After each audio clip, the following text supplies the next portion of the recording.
Kalau kemudian kita menanyakan apakah proses penegakan hukum ya dalam konteks ini adalah pembatasan kegiatan masyarakat di Bali, maka ya kita bisa lihat sendiri ya, dalam pandangan saya memang ya kita harus akui bahwa ada kelemahan dari sisi penegakan hukum di Indonesia.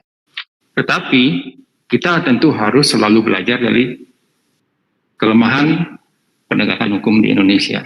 Nah, mengapa kemudian saya mengatakan lebih baik kalau kita membuat aturan ya terkait dengan pembatasan kegiatan masyarakat tidak lagi menggunakan sistem persentase, karena itu sangat multitafsir. Mengapa kita tidak menggunakan pendekatan-pendekatan yang bersifat pasti, numbering? Misalkan dalam pertemuan publik, misalkan kalau masih berada di zona merah misalkan, ya itu jelas itu dilarang.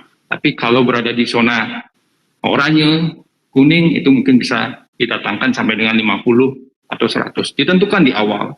Mengapa? Karena bunyi aturan yang jelas itu akan sama-sama membantu tidak hanya bagi penegak hukum, tetapi juga bagi masyarakat. Ya, masyarakat pun ya jika diperlakukan tidak adil, ya, misalkan dia memiliki usaha restoran, ya, ada di zona kuning, bisa mendatangkan 30 orang misalkan, ya, sesuai dengan aturan 30 orang, kemudian ya penegak hukum datang, Satpol PP kemudian menindak, ya, masyarakat memiliki hak, memiliki bukti yang jelas, apalagi sekarang di zaman media sosial, segala sesuatunya yang tidak jelas, yang kemudian menimbulkan kontroversi itu bisa ungkap ke publik. Jadi lebih transparan, lebih akuntabel, dan lebih ya memihak bagi dua belah pihak. Bagi penegak hukum juga enak.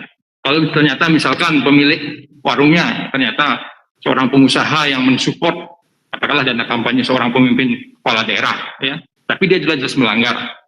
Sebagai penegak hukum, ya, kalau sudah jelas dia melihat numbering, oh ini 30, warung tersebut harus tutup, ya dia akan sangat berani. Nah, itulah mengapa kemudian memang ada permasalahan di penegakan hukum, tetapi sebaiknya kita tahu kalau penegakan hukum lemah, tapi ya kita juga punya cara bagaimana untuk mensiasati kelemahan itu, yaitu dengan aturan-aturan yang bersifat lebih pasti dan spesifik. Terima kasih.